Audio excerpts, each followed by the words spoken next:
Hi, I'm Anne-Marie from brambleberry.com and soapqueen.com. Today, I'm going to show you how to make your soaps really pop using stamps.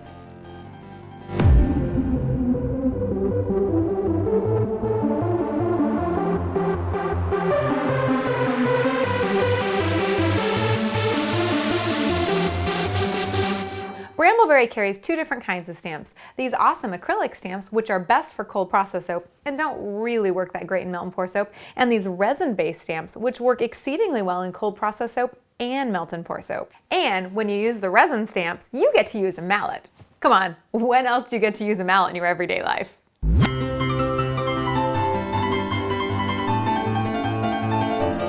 First, some tips about using your acrylic soap stamp. This is what soap looks like if you've stamped it when the soap is just a little bit too hard. See how all the soap kind of came up with the stamp? Not ideal. It gets really brittle and it kind of cracks. And this is what happens when the soap is too soft. Check this out. Okay, rocking back and forth and release. Ew. This is not a good look, and this isn't something that anyone wants for their soap. So you're looking for about a happy medium. With these soaps, we let them cure for about 4 weeks before we stamp them. To show you how the soap stamps do in a happy medium soap, I'm going to demonstrate using the Brambleberry soap logs that we sell. They are the perfect consistency when they're cut fresh. All right, I just cut this soap fresh. It's the rosemary cold process loaf, which smells so amazingly refreshing. First, spray the stamp with rubbing alcohol. This helps all the details release nicely in the soap. Then, place the stamp firmly on the soap. Press down hard in the middle with the palm of your hand. That's right, use your core. Now rock forward and backwards and side to side. Gently pull up. The details totally pop. Isn't that gorgeous? Again, we don't really recommend the acrylic stamps in melt and pour soap. In all of our extensive testing, the details didn't really show up as well as we were hoping. So with the acrylic stamps, stick to cold process soap. Now this stamp doesn't have quite as much intricate detail as the resin stamps, but they are equally as cute, and bonus, they can be used with melt and pour and cold process soap. They're also designed a little bit differently, and they take a little bit of extra force to get the details into the soap, hence the rubber mallet. Whenever you're stamping, whether it be with an acrylic stamp or these resin stamps, you always want to take into account the details in your soap. For example, here's the same stamp using this rosemary cold process loaf. Look at the side that has all the rosemary in it.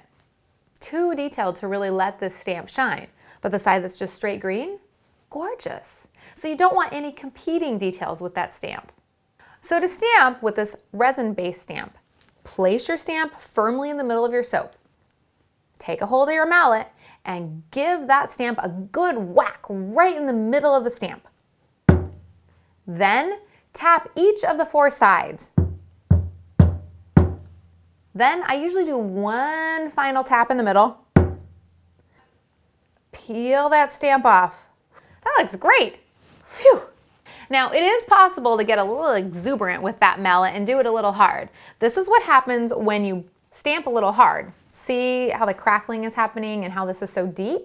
This is also the same look you'll end up getting if your soap is too hard. If your soap is too hard for the stamp, you'll get the brittleness, you'll get the cracking. So happy medium with the texture of the soap, and also happy medium with your arm muscle. Now let's mix it up and use a little bit of color to really make this stamp pop. I'm going to be using melt and pour soap too, so you can see how to stamp on melt and pour. I have an orange mica that I've made up using Super Pearly White and Tangerine Wow from Brambleberry.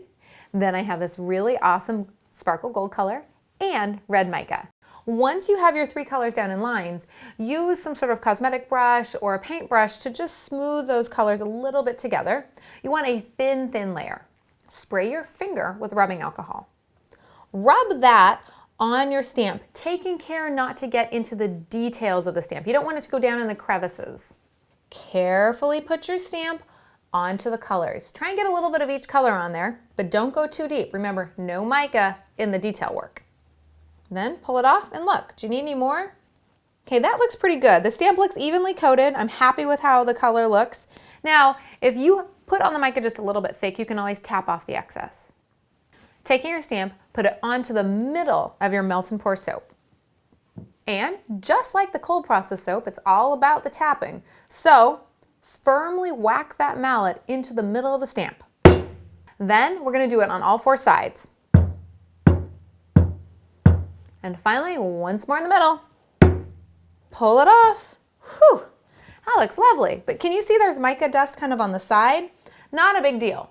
Taking either a Q-tip or just a paper towel that you've wrapped around your finger, spray the Q-tip or the paper towel down with rubbing alcohol, and then just rub and clean.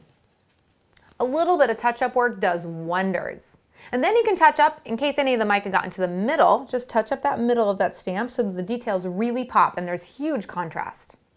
Now, if you're trying this at home and you're not getting it right the first time, don't worry. This is like anything that you learn. It takes a little bit of practice, a little bit of technique, so just keep trying. And remember, it's just soap. Everyone's gonna love it, whether or not the stamps are perfect.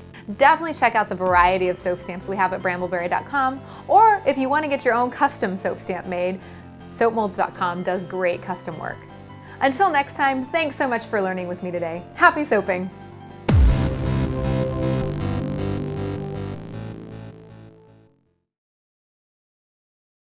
So to stamp, just place your stamp on top of the soap, hold it steady with your hand, and give it a good whack in the middle of that stamp.